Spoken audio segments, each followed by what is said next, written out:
حالات جو بن رہے ہیں نا یہ وہی بن رہے ہیں، اندلس والے حالات بنائے جا رہے ہیں۔ اندلس میں کیا تھا یار، جہاں پہ امام قرطبی پیدا ہوئے، یہ امام قرطبی جن کی تفسیر ہے نا کل میں نے پڑھ کے سنایا تھا، یہ اندلس میں پیدا ہوئے، یہ اندلسی ہیں۔ اور شیخ اکبر رحمہ اللہ، محی الدین ابن عربی رحمہ اللہ، وہ بھی اندلس کے ہیں۔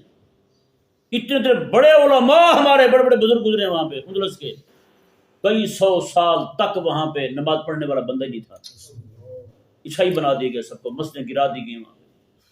ہاں جی، وہ بہت بڑی مسجد قرطبہ کی، جس کے جناب کہتے ہیں کہ 18,000 ستون ہیں، اتنی بڑی مسجد، وہ آدھی مسجد گرا کے انہوں نے کیا کیا ہے، آدھی مسجد گرا کے انہوں نے چرچ بنا دیا عیسائیوں کا، باقی آدھی مسجد بند پڑی ہوئی، ٹھیک ہے نا۔ اور آج بھی اس چرچ کے اندر جب وہ عبادت کر رہے ہوتے ہیں تو ایک مولوی مقرر کیا انہوں نے، وہ آ کے اذان پڑھتا ہے، ہاں جی، چرچ میں عبادت ہو رہی ہوتی ہے، وہ آ کے اذان پڑھتا ہے۔ انہوں نے کہا تو صرف اذان پڑھ سکتا ہے، وہ بھی کائنات کے لوگوں کو دکھانے کے لیے، جہاں پہ اتنا مسلمانوں کا تھا، بڑے بڑے سلاطین گزرے، بڑے بڑے علماء، شیخ القرآن اتنے بڑے گزرے، شیخ الحدیث اتنے گزرے، لیکن آج جو ہے وہاں پہ انہوں نے کہا صرف اذان ہی پڑھ سکتے ہو، تم جماعت نہیں کرا سکتے۔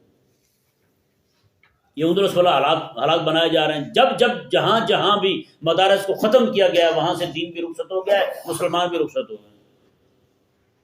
اللہ تبارک و تعالیٰ آسانی پیدا فرمائے، بس حالات بہت نازک ہیں۔